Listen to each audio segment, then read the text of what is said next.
Chères sœurs africaines, chers frères africains, bonjour à vous. Je ferai lecture d'un plaidoyer pour l'émancipation totale et immédiate des colonies françaises en Afrique. C'est une relecture d'un document publié le 15 mars 2021, dont une copie a été adressée à l'époque au président de la Commission de l'Union africaine, Faki Mohamed Moussa, et au président de l'Assemblée générale de l'Union africaine, ainsi qu'au président de la Banque centrale des États de l'Afrique de l'Ouest.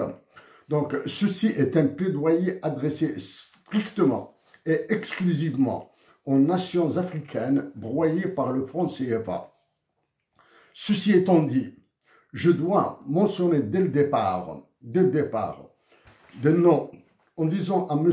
Cassi Jean-Claude Brou, président de la Banque centrale des États de l'Afrique de l'Ouest, et à M. Abdoulaye Diop, président de la Commission de l'Union économique monétaire ouest-africaine, que vous êtes les tireurs avec l'arme de destruction massive qu'est le franc CFA. Je mentionne aussi, avant de commencer cette lecture, M. Faure Gnassingbé, président du Togo, à qui le roi de France a jeté des fleurs récemment dans une intervention devant des médias français. M'adresse aussi au président du Sénégal, Bassirou Diomaye Faye. Le 7 avril passé, j'ai fait une intervention et vous avez réagi. Votre réaction mérite un commentaire que je réserverai pour une prochaine intervention qui portera sur l'aspect strictement économique, dans lequel je reprendrai une analyse plus chiffrée. Je m'adresse aussi à M. Alassane Ouattara, président de la Côte d'Ivoire, à M. Patrice Talon, président du Bénin, en vous disant que le Bénin, que la nation béninoise doit participer à l'effort d'émancipation de toutes les Africaines et non pas servir de support pour son massacre. Aux généraux Tchiani et Goïta du Niger et du Mali, ainsi qu'au chef de l'État burkinabé, quitter la BCEAO, quitter la CEDEAO, quitter toutes les organisations internationales africaines que vous voulez, ne suffit pas.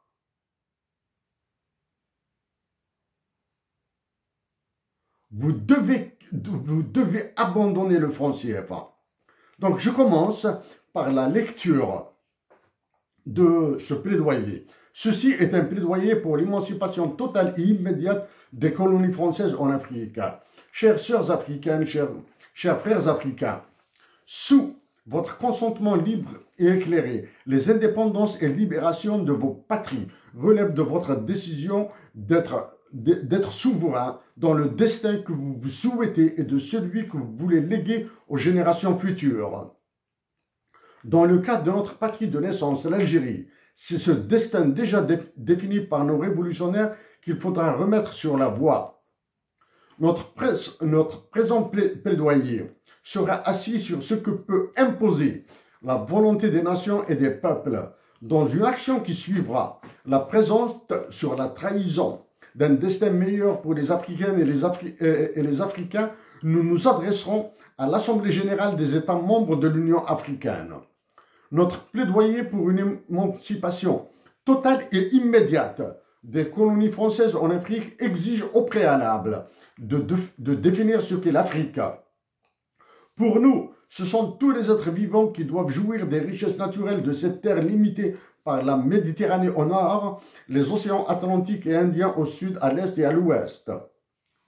Toutes et absolument toutes les nations colonisées par la France doivent crier ensemble leurs exigences pour la reconnaissance des génocides dont elles ont été victimes durant leur colonisation et, à défaut d'une telle reconnaissance, initier un tribunal permanent des peuples, de crier leur droit au droit à un dédommagement financier de la part de la France, d'imposer des règles léonines à ces entreprises qui pillent leurs ressources naturelles tant que les sommets internationaux sur ces revendications ne sont pas organisés et travailler pour l'amendement du statut de Rome sur la Cour pénale internationale pour inclure le fiducide monétaire.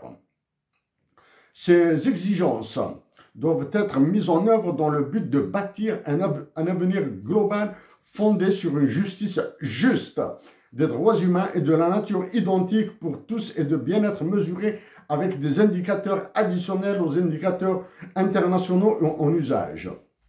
Elles auront pour objectif non pas le but de creuser encore plus les clivages entre les peuples colonisés par les Français et la nation française, mais tout son contraire, celui d'une coopération, solidarité et amitié à sceller dans des accords et traités plurilatéraux et multilatéraux à déposer à l'Organisation des Nations Unies, comme le sont les déclarations et protocoles sur les droits de l'homme ou de l'Organisation mondiale du commerce et qui serviront d'instruments de droit international pour les générations futures. Dans un passé récent, nous avons dénoncé la permanence de la colonisation française en Afrique. Nous l'avons abordé à travers la présence des forces militaires françaises que nous avons encadrées dans le droit international codifié dans les chapitres 6 et 7 de la Charte des Nations Unies et de l'aide publique au développement. Notre présent plaidoyer pour l'émancipation totale et immédiate des colonies françaises en Afrique sera approché sous l'angle monétaire, tant du franc CFA que du dinar algérien, pour établir leur lien avec cette présence militaire, la même mise de la France sur la décision politique dans ces colonies, la prédation de leurs ressources naturelles et la violation des droits de l'homme. Pour cela, nous commençons avec ces questions. Loin des théories des diverses écoles économiques, les 4 premières considérations sont élémentaires. 1. La jalousie patriotique. Les colonisés par les Français se doivent d'être aussi patriotes que l'ont été leurs libérateurs, que les Français qui défendent les intérêts de leur patrie avec les mauvais conseils que dispensent leurs expertologues aux dirigeants africains, ou les autres qu'ils imposent à travers les organisations internationales comme l'Organisation internationale de la francophonie, le Fonds monétaire international, la Banque mondiale, l'OMC, l'OCDE et autres clubs. 2. Si le franc CFA était en défaveur de la France, est-il censé et rationnel de croire qu'elle aurait de tout temps agi pour son maintien? 3. Si la présence militaire de la France en Afrique lui était réellement détrimenteur et coûteuse, est-ce que l'actuel roi de France et de ses colonies africaines, le président Emmanuel Macron, alors qu'il a claironné le rapatriement de ses forces et l'abandon de la tutelle monétaire, la maintiendrait pour les beaux yeux des Africaines et des Africains, ou, sans confondre la pauvreté qui mesure la dignité et la misère, pour pérenniser la morve qui dégouline sur les enfants, sur les visages des enfants et de leurs mères? 4. Est-ce qu'une monnaie par État ou une monnaie commune à toutes les anciennes colonies françaises et qui sera utilisée dans les échanges et commercialisations des ressources naturelles, avec absence de ces forces militaires, serait meilleure pour le développement des populations? C'est ce que nous avons défendu en 2014 à l'Université de Montréal dans notre présentation sur les impacts économiques de Tamazir sous la perspective des droits humains et du développement durable. À travers ces premiers questionnements, qui seront suivis d'autres dans la suite, c'est aux nations des colonies françaises d'imposer leur monnaie en cessant de déléguer ce pouvoir à des politiques et économistes de Paris ou Washington. Ce sont les nations qui savent comment répondre aux exigences de ce que doivent être les attributs de leur monnaie qui est, faut-il le rappeler, un symbole régalien, un des liens entre elles et leurs États et une caractéristique fondamentale de la personnalité juridique internationale de l'État incarnée par une nation et son indépendance. Avant d'aller en profondeur dans ce plaidoyer, pour plus de clarté. Nous nous positionnons sur notre approche de la monnaie. Nous nous situons dans la pensée libérale telle que vécue en Algérie et en Kabylie et qui est d'essence amazigh et musulmane. Les théoriciens de l'économie qui nous marquent sont le capitaliste David Ricardo, l'unique non-économiste qui a révolutionné la pensée économique et qui a abouti dans ses recherches et pensées à la conclusion que la monnaie est dépourvue de valeur intrinsèque. Et le socialiste Alexander Chayanov, le pionnier de l'économie coopérative. Nous nous inscrivons dans la pensée anti-marginaliste et anti-rationaliste, même si nos hypothèses de travail y font appel. Nous avons entamé un travail sur une monnaie ancrée sur l'air et la terre dans le but de faire de ces deux dons de Dieu l'assise de la richesse d'une nation valorisée avec une monnaie intrinsèque qui servira d'interface avec le protocole de Kyoto.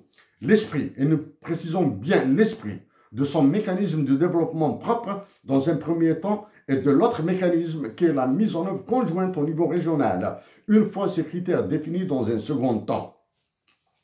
Avec une telle monnaie, une passerelle avec les marchés, comme ceux de Chicago et Montréal, de ces ressources naturelles qui transigent, des titres connus sous l'appellation générique d'action ou de titres de carbone. En faisant de l'air et de la terre une base monétaire, les programmes financés par la Banque mondiale dans les pays sous-développés et qui sont l'étude et l'évaluation des impacts sur l'environnement des projets dits de catégorie A et catégorie B trouveront une contrainte pour l'optimisation de l'exploitation des richesses naturelles. L'air, les changements climatiques et qui cadrera les estimations monétaires du Fonds monétaire international en dehors des fluctuations des marchés vautours. Sur les points énumérés ci-dessus, nous avons donné quelques généralités dans notre ouvrage Le livre de la jarre pour la patrie et avons soumis une proposition pour une initiative internationale sous l'acronyme BRINA pour base, richesse, naturelle, algérienne ou africaine. Cela au secrétaire général de l'ONU, Ban Ki-moon, que nous avons réitéré pour l'actuel, Antonio Gutiérrez. Une indication sur le titre de notre ouvrage, dans l'ancestralité amazigh de la région d'Edjinad en Kabylie, la jarre contenant une pierre précieuse symbolise une valeur non quantifiable monétairement. En économie, cette valeur est appelée valeur d'existence. Revenons à la monnaie.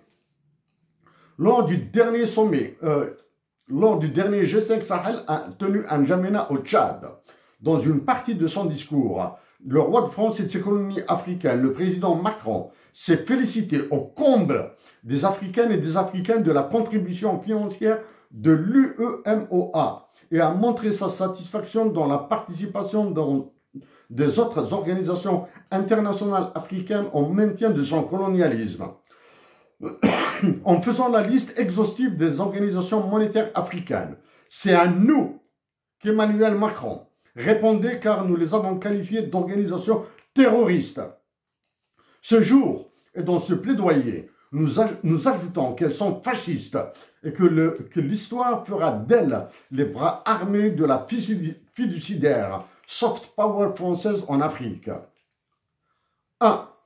Dans l'oralité amazigh de notre région natale, la Kabylie en Algérie, un proverbe dit l'argent, la monnaie et la saleté de la vie. Ce proverbe, si ce n'est son théorème, doit être le principe de l'axiome de base d'une théorie de l'autarcie et de l'affranchissement d'un asservissement à une monnaie. 2. Les nations doivent aimer leur monnaie. Un individu doit voir sa monnaie comme sa femme ou son homme. Si la femme aime son homme ou si l'homme aime sa femme, elle ou il lui donnera sa valeur réelle et non sa nominale et elle ou il la protégera. Pour une nation, cet amour réel et non sa nominale. Pour une nation, cet amour est celui qu'il éprouve pour sa patrie. Nous citons Thomas Sedlacek dans Economics of Good and Evil dans son livre The Quest for Economic Meaning from Gilgamesh to Wall Street.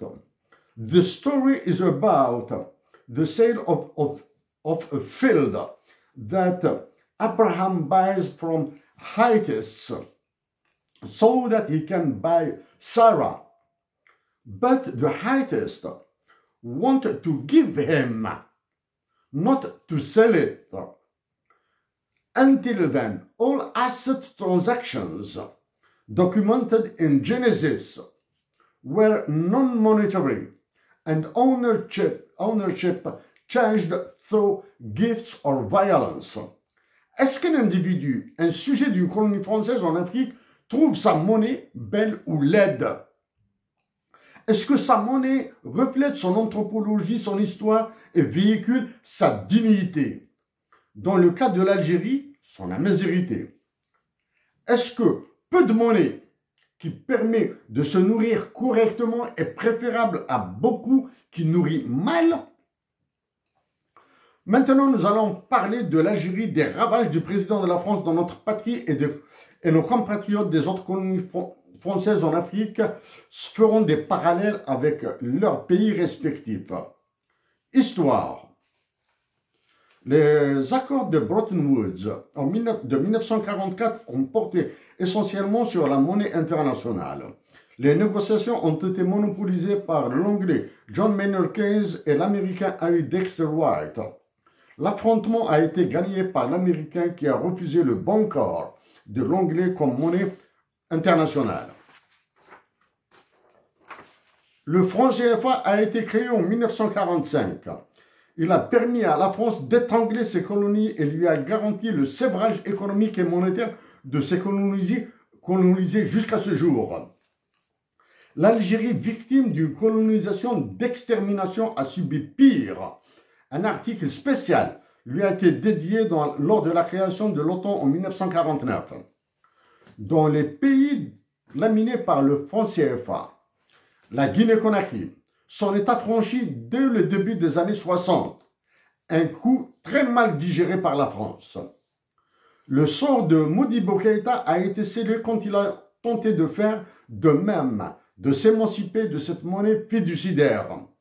Pour justifier la neutralisation de Modibo Keïta, le révolutionnaire, c'est le caractère dictatorial de son régime politique et son orientation marxiste lui ont été reprochés. L'histoire dit que pour se libérer du franc CFA, Modibo Keïta s'est appuyé sur un conseiller israélien. Si ce dernier, ses parents ou pour la mémoire de ses compatriotes qui ont porté l'étoile jaune du gouvernement de Vichy, a soutenu Modibo Keïta, alors la boucle serait bouclée pour établir le rôle de la France. En décembre 1962, 5 mois après l'indépendance de notre pays, la Banque d'Algérie a été créée avec une parité parfaite, absolue, entre le dinar et le franc français. Son inspirateur, ses inspirateurs, que nous ignorons, méritent des statuts en or massifs. En Algérie, chaque fois que la violation des droits politiques et identitaires de l'homme est invoquée, l'État viole plus les droits sociaux et économiques des Algériens. En monnaie, l'Algérie est entrée dans l'enfer dès qu'elle a adopté la politique de facilité, celle de la dévaluation à partir de 1990. Pour le franc CFA, rappelons sa cotation. En 1945, un franc CFA valait 1,70 franc français. Le franc CFA était plus cher que le franc français. En 1948, un franc CFA valait 2 francs français. Le franc CFA a encore pris de la valeur par rapport au franc français. En 1960,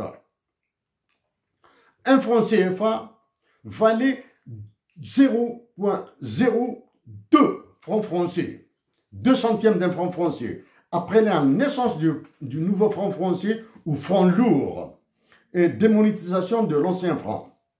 Sachant que la France n'a pas de mine d'or et de métaux précieux, elle a fait subir un cataclysme à ces colonies africaines dans le prix de ces richesses naturelles.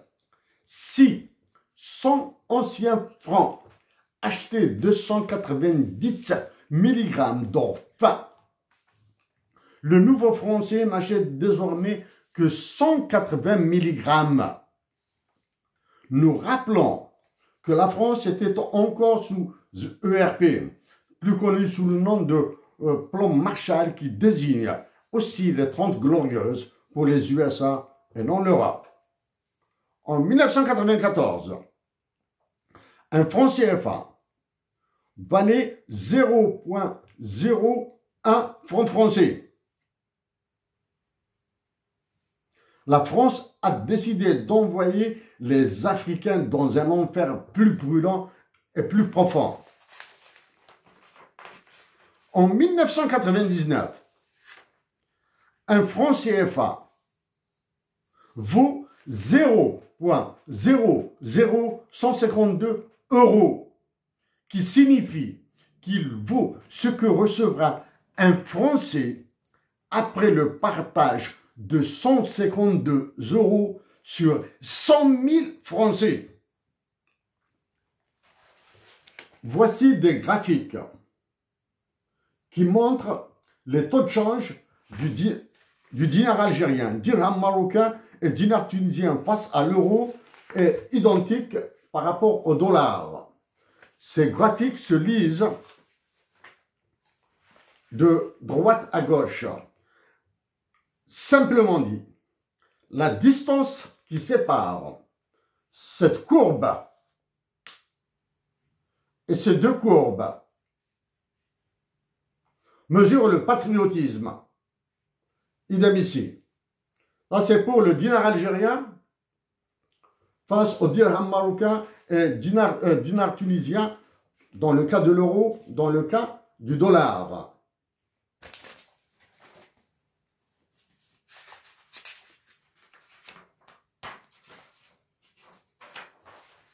Interprétation rapide des courbes que j'ai montrées. Que ce soit en euros ou dollar US. 1. Les courbes des cours des monnaies mesurent le patriotisme. 2. Elles montrent la stabilité et l'instabilité des politiques monétaires nationales. 3. Les distances entre les courbes montrent la stupidité des États de l'Afrique du Nord. 4. 2 points sur la courbe du dinar algérien montrent le terrorisme en col blanc à travers le risque de change. Et en plus du coup sur l'or de 1960, nous montrerons le pire sur la courbe avec le franc CFA. 5. La cotation du dinar révèle l'objectif de la dépénalisation de l'acte de gestion dans le domaine monétaire. 6. Ces courbes montrent ce qui attend la Tunisie et le Maroc sur une probable dévaluation de leur monnaie. 7. Elles montrent que l'Algérie sera encouragée de creuser encore plus son enfer en allant à la convertibilité. 8. Ce graphique montre clairement que l'Algérie est une cible de la France et de l'Union européenne. Maintenant, je passe au taux de change du franc CFA sur 10 ans, du dinar algérien, dirham marocain, dinar tunisien et franc CFA face à l'euro. La courbe que vous voyez en haut, elle est plate.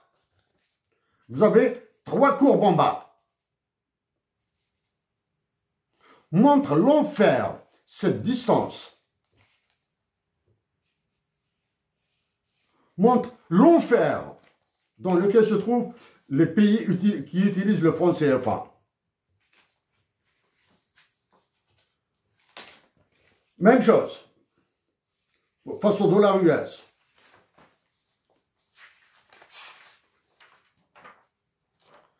Question commune à toutes les nations colonisées par la France. Avez-vous entendu la France condamner la violation des droits civils, politiques, économiques, sociaux et culturels dans ses colonies? Elle a délégué cette tâche au Parlement de l'Union européenne et qui ne vise que l'Algérie. Avez-vous entendu l'Union africaine et toutes les organisations monétaires et financières du continent dénoncer ce fiducide? Ce qui est possible aux nations africaines de faire dans l'intelligence de la paix. 1.